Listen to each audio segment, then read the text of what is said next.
आज हम लोग पढ़ने वाले हैं मानव नेत्र यानी वुमेन आई ना। वुमेन आई तो हम लोग देखे हैं, बाहर सब लोग देखते हैं, खुद देखते हैं ना अपने आंखों को ऐसे बड़ा बड़ा कर। लेकिन क्या हम अंदर से देखें उसको या अंदर से जानते हैं उसका आकार कैसा होता है, वो कैसी दिखती है, उसका रंग कैसा होता है। बाहर से तो देखें हम लोग सभी लोग कि उसका आकार रंग क्या होता है, व्हाइट व्हाइट होता है, जिसमें काला काला होता है और ऐसा लगता है कि गोलाकार होती है ना। तो हाँ यही बात है, मानव का नेत्र ऐसा ही होता है ना। मानव का नेत्र गोलाकार होता है, बस जो बाहर थोड़ा सा भाग आप लोग को दिख रहा है व्हाइट और ब्लैक, थोड़ा सा उभरा हुआ होता है ना, थोड़ा सा उभरा हुआ। सबसे पहले बात करते हैं कि हमारे आंख में सबसे ऊपर जो व्हाइट व्हाइट दिखता है इसको कहते क्या है, उसको कहते होंगे क्या कहते हैं, तो इसका नाम है दृढ़ पटल। दृढ़ पटल यानी कोई भी हमारी आंख क्या अत्यंत नाजुक है ना, तो उसके बचाने का कार्य भी यही करता है दृढ़ पटल। दृढ़ पटल हमारे आंख का सबसे ऊपरी परत होता है जिसको दृढ़ पटल बोलते हैं। और दृढ़ पटल के सामने एक उभरा हुआ भाग होता है। दृढ़ पटल के सामने एक उभरा हुआ भाग होता है जिसको बोलते हैं हम लोग कार्निया। क्या बोलते हैं? कार्निया। क्या बोलते हैं? कार्निया ना, यानी दृढ़ पटल के सामने का उभरा हुआ भाग होता है जिसे कार्निया बोलते हैं ना। कार्निया एक पारदर्शी झिल्ली होती है। कैसी झिल्ली होती है? पारदर्शी झिल्ली। पारदर्शी झिल्ली का मतलब जिसके आर पार हम लोग क्या कर सके, देख सके। कार्निया हमारे आप जो आँख देख रहे हैं, आँख पर ये काले रंग दिखाई दे रहे हैं ना, काले रंग के ऊपर कभी टच कीजिएगा आपको पतला एक झिल्ली दिखेगा। झिल्ली दिखता है कि नहीं? दिखता है ना, उसी को हम लोग क्या बोलते हैं? कार्निया। क्या बोलते हैं? कार्निया। जो वही कार्निया है ना। अब बात करते हैं आइरिस की। तो कार्निया के ठीक पीछे, कार्निया के ठीक पीछे एक अपारदर्शी झिल्ली पाई जाती है। कैसी झिल्ली? एक अपारदर्शी झिल्ली पाई जाती है ना। और यह झिल्ली हमारे आंखों का रंग प्रदान करती है। चाहे किसी भी जीव की बात कर लें, बिल्ली हो गया, शेर हो गया या मानव हो गया, कोई भी जीव है, उसके आंखों का रंग कौन प्रदान करता है? आइरिस। किसी की आंखें देखें उनको तो नीली रहती है, किसी की काली और किसी की भूरी ना। किसके कारण रहती है? आइरिस के कारण। यानी कभी कभी जानवरों को आंखें देखते हैं ना कि भूरी दिख रही है। सर्प और का देखिए किसी किसी का ग्रीन टाइप भी रहता है ना। किसके कारण दिखता है? तो आइरिस के कारण। आइरिस का मतलब आप लोग जानते हैं, देखिए हमारे नेत्र का जो ये वाला भाग दिखता है जैसे, तो यहाँ पर ऐसे ऐसे दिखता है, चीना चीना टाइप ना दिखता है कि नहीं? इसी को बोलते हैं आइरिस। और आइरिस के बीच में एक छोटा सा छिद्र पाया जाता है। आइरिस के बीच में क्या पाया जाता है? छोटा सा छिद्र, जिसको हम लोग बोलते हैं नेत्र तारा या पुतली। क्या बोलते हैं? नेत्र तारा या पुतली बोला जाता है ना। अब ये पुतली की विशेषता क्या होती है? पुतली आखिर नहीं होती, या पुतली की विशेषता क्या है? तो पुतली की विशेषता यह है कि जब हम अधिक धूप में निकलते हैं तो कुछ लोग जो छुपवार लोग होते हैं आंख पर ऐसे कर चलते हैं ना, चलते हैं कि नहीं, या फिर आंख को ऐसे ऐसे कर लेते हैं। क्यों? क्योंकि हम कोई भी जाए या अंधेरे से धूप में तो क्या होता है, हमारी जो पुतली होती है छोटी हो जाती है। क्योंकि अंधेरा से जोर पे जाएंगे तो आंखों के अंदर जो प्रकाश जो अधिक तीव्रता से जाने लगता है ना, जिसके कारण हमारी आंखें चकाचौंध हो जाती है। और चकाचौंध से बचने के लिए हम क्या करती है पुतली कि अपना आकार छोटा कर लेती है। इसके अपेक्षा जब हम लोग अंधेरा में जाते हैं तो हमारे आंखों का आकार बड़ा हो जाता है ना। और पुतली का जो ये छिद्र होता है ये भी थोड़ा बड़ा हो जाता है। थोड़ा बड़ा होने का मतलब यह है कि अंधेरा में पुतली बड़ी हो जाती है और जोर में जाते हैं तो क्या होता है, थोड़ा सा घट जाती है। मतलब पुतली आवश्यकता अनुसार धूप में अधिक प्रकाश में जाने पर छोटी और कम प्रकाश में जाने पर बड़ी हो जाती है ना। जो हमारे आंखों में प्रकाश प्रवेश करता है वह किसके माध्यम से प्रवेश करता है? पुतली के माध्यम से। किसके माध्यम से? पुतली के माध्यम से प्रवेश करता है ना। अब पुतली के बाद ये जो प्रकाश है पुतली को तो प्रवेश कर दिया, उसमें घुस गया है। उसके घुसने के बाद कहाँ जाएगा?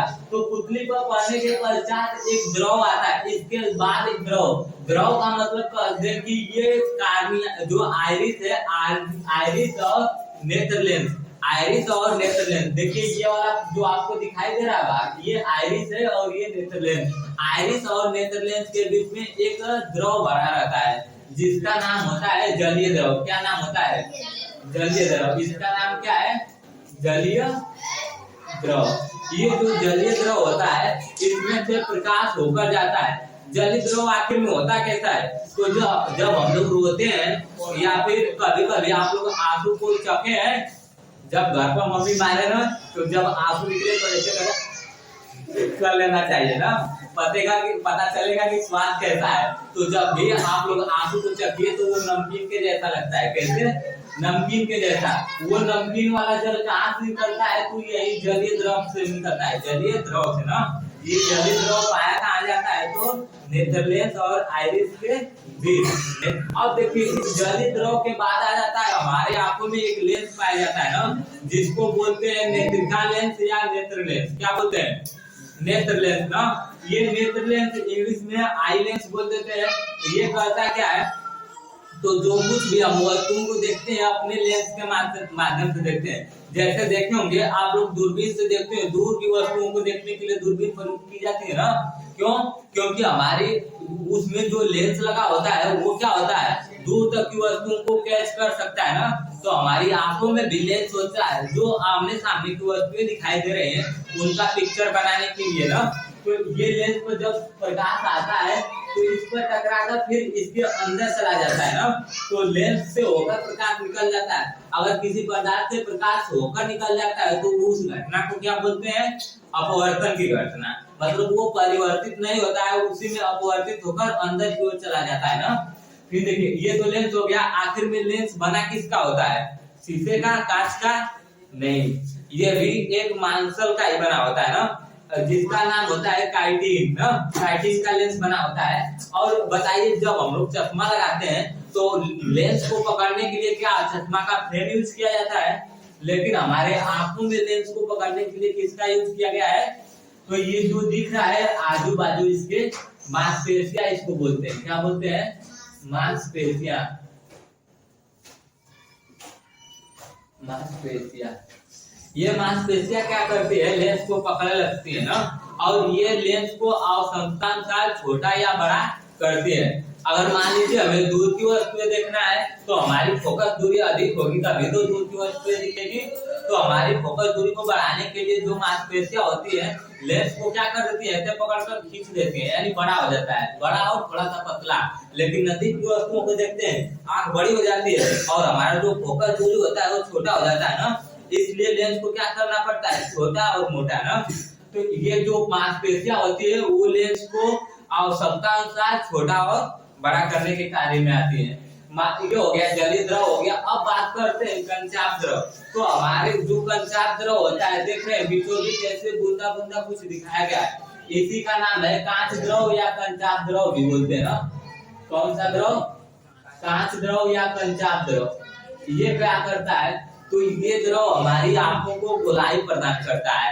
किसी किसी का देखे होंगे जिसके में कांच द्रव अधिका रहता है उसकी आंखें खूब बड़ी बड़ी रहती है ना, देखने में अच्छा लगता है। या फिर जिसके में कांच द्रव कम हो जाता है उसके आगे हम छोटी छोटी ऐसे ऐसे कर देखता है कि नहीं। तो ये सब किसके कारण होता है? कांच द्रव के कारण। हम लोग क्या करते हैं? सुबह उठते हैं तो खूब आंखों को ऐसे ऐसे मल देते हैं, लेकिन ऐसे मलना नहीं चाहिए। इसे आराम से कोई नाजुक सा कपड़ा लेकर ऐसे ऐसे पोंछ लेना चाहिए। मलने से क्या होता है? जो आपका कांच द्रव है वो आंखों को हम क्या करते हैं? आंखों को दबा देते हैं, जिससे निकल भी सकता है ना, और आपकी आंखें छोटी और बड़ी हो सकती हैं। कभी कभी ऐसा होता है कि हम ऐसे ऐसे एक ही आंख कर देते हैं और उसमें और दिक्कत होने लगता है। अगर उसमें से पानी निकल गया जो कांच द्रव है तो आपकी एक आंख छोटी एक बड़ी ऐसे ना। तो कंचाप द्रव का मतलब या कांच द्रव का मतलब भी आ गया। अब बात करते हैं इसके बाद कोराइड। आखिर में कोराइड क्या होता है? तो जो आप दृढ़ पटल देख रहे हैं ना, दृढ़ पटल के नीचे एक काले रंग की झिल्ली पाई जाती है। दृढ़ पटल के नीचे ये हो गया हम लोग का दृढ़ पटल। दृढ़ पटल के नीचे ये जो आपको रेखाएं दिखाई दे रही है दूसरी वाली ना, इसी को बोलते हैं क्या चीज? हम लोग कोराइड। क्या बोलते हैं? कोराइड। अब ये कोराइड कैसी होती है? तो ये काले रंग की झिल्ली होती है। ये हमारे आंखों में करती क्या है? तो हमारे आंखों में जो भी प्रकाश आता है उसको अवशोषित करते हैं। जैसे देख लीजिए, इसमें हमारे रूम में कोई भी काला या ब्लैक पेंट नहीं किया गया है, इसका मतलब प्रकाश पूरे रूम में फैला है ना। तो उसी तरह हमारे आंखों में अगर ये क्लोराइड नहीं होता तो पूरा प्रकाश क्या होता, हमारे आंखों में अंदर फैल जाता, फिर हम किसी वस्तु को बाहर नहीं देख पाते ना। तो काली वस्तु क्या होती है, प्रकाश को अवशोषित करती है, जिससे यह हमारे आंखों से जो अंदर प्रकाश जाती है अधिक मात्रा में जाती है, तो क्लोराइड क्या करता है, उसको अवशोषित कर देता है और अपवर्तित या परावर्तित नहीं होने देता है ना। जिससे परावर्तित नहीं होता है तो चारों ओर प्रकाश फैल नहीं पाता है। तो यहाँ पे क्लोराइड का मतलब भी समझ में आ गया। क्लोराइड कहाँ पाया जाता है, दृढ़ पटल के नीचे, यह एक काले रंग की अपारदर्शी झिल्ली होती है, ठीक है। इसके बाद बात करते हैं रेटिना या दृष्टि पटल। रेटिना या दृष्टि पटल, रेटिना को हम लोग दृष्टि पटल क्यों बोलते हैं? दृष्टि पटल का मतलब जो चीज कुछ भी देख ले हम लोग उसका फिगर यानी पिक्चर जो बनता है रेटिना पर। तो जो रेटिना होता है ना, ये वृत्त का सबसे आंतरिक झिल्ली होता है। कौन सा झिल्ली होता है? सॉरी, नेत्र का सबसे आंतरिक झिल्ली होता है ना, जिस पर हम लोग किसी भी वस्तु का पिक्चर बनता है यानी फिगर, प्रतिबिंब बनता है। और इसी रेटिना पर दो बिंदु पाया जाता है, एक अंध बिंदु जिसको ब्लाइंड स्पॉट बोलते हैं, एक पीत बिंदु जिसको येलो स्पॉट बोलते हैं ना। तो बात करें अंध बिंदु कहाँ रहता है, तो अंध बिंदु इन सिराओं के ऊपर रहता है, इनको बोलते हैं सिरा। तो सिराओं के इधर जो पाया जाने वाला बिंदु उसको अंध बिंदु बोलते हैं। और इस पर जो भी प्रतिबिंब आंख के यानी नेत्र के द्वारा बनता है वो दिखाई नहीं देता है। क्या होता है? दिखाई नहीं देता है। यानी नेत्र से बना हुआ प्रतिबिंब अगर अंध बिंदु करे तो हमें दिखाई नहीं देता है। हाँ, इसकी एक और विशेषता होती है कि अंध बिंदु से होकर यहाँ से निकलने वाली जितनी भी सिराएं होती है, क्या होती है?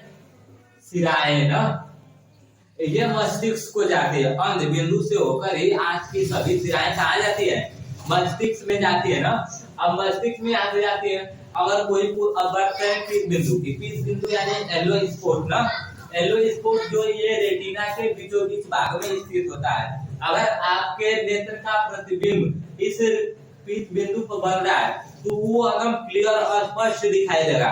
अगर पीत बिंदु के ऊपर या फिर नीचे आपका प्रतिबिंब बन रहा है तो बताते हैं ना कि हमारे आंखों में कितने प्रकार का दोष होता है, मुख्यतः दो, और बात करें तो 3 प्रकार का ना, दूर दृष्टि और निकट दृष्टि दोष। अगर ऊपर या नीचे हो गया तो दूर या निकट हो जाएगी, आप वृद्धावस्था में तो जरा दृष्टि दोष हो जाता है। इतना क्लियर है ना। अब बात करते हैं पीत बिंदु हो गया। अब बचा क्या है, तो इतना सब क्लियर है। अब बात करते हैं हमारे नेत्रों में 2 प्रकार का सेल पाया जाता है। मानव नेत्र में 2 प्रकार का सेल पाया जाता है ना,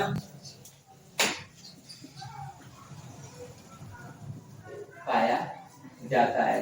अब ये सेल क्या होता है? सेल का मतलब जो टाइटॉन लगाते हैं, क्या लगाकर बाहर रखते हैं दूसरों के फेस पर, वो वाला सेल नहीं। सेल का मतलब हमारे आंखों में एक विशेष प्रकार की कोशिकाएं पाई जाती है ना। सेल का मतलब क्या होता है? कोशिका। बायोलॉजी की बात करें या फिर केमिस्ट्री में सेल का मतलब बॉक्स हो जाता है ना, और बायोलॉजी में सेल का मतलब कोशिका। तो यहाँ पर ये जो हमारे आंखों में विशेष प्रकार की 2 प्रकार की कोशिकाएं पाई जाती है। कौन कौन? एक तो होती है दंडाकार कोशिकाएं। कैसी? दंडाकार कोशिकाएं ना, यानी दंडाकार सेल लिख देते हैं, दंडाकार सेल। और दूसरा होता है शंक्वाकार सेल। कैसा होता है? शंक्वाकार सेल। अब देखिए, दंडाकार सेल और शंक्वाकार सेल करती क्या है आखिर में? तो जो दंडाकार सेल होती हैं ये हमें प्रकाश की तीव्रता को बताती है। किसको बताती है? प्रकाश की तीव्रता को, चमक को बताती है। जैसे सूर्य सुबह सुबह उदित होता है तो प्रकाश निकलता है ना, तो प्रकाश को देखकर हम लोग क्या बोलते हैं कि अब सुबह हो गया है, जागना चाहिए ना। तो ये कौन प्रकाश की तीव्रता को कौन बताता है? प्रकाश की तीव्रता। बाकी सब जितने भी रंग होते हैं, रंग का मतलब समझ रहे हैं आप लोग? जो काला शर्ट, भूला, नीला, हरा जो भी शर्ट पहने उसको हम कैसे पहचान पा रहे हैं? तो ये जो शंक्वाकार सेल होती है ना, ये रंगों को पहचानने में मदद करते हैं। तो रंगों को किससे पहचानते हैं हम? शंक्वाकार सेल से। अब बात करते हैं शंक्वाकार जो मुर्गा होता है, मुर्गे में जो ये दंडाकार सेल होती है ना, थोड़ा कम मात्रा में पाई जाती है। क्या होता है, मुर्गे में शंक्वाकार सेल कम मात्रा में पाई जाती है, इसलिए वह अगर सूर्य डूब जाता है तो कम ही अंधेरा में वो तुरंत सो जाता है। अब सूर्य अभी मतलब उदित होता ही रहता है, तब तक उसका प्रकाश पहले आ जाता है।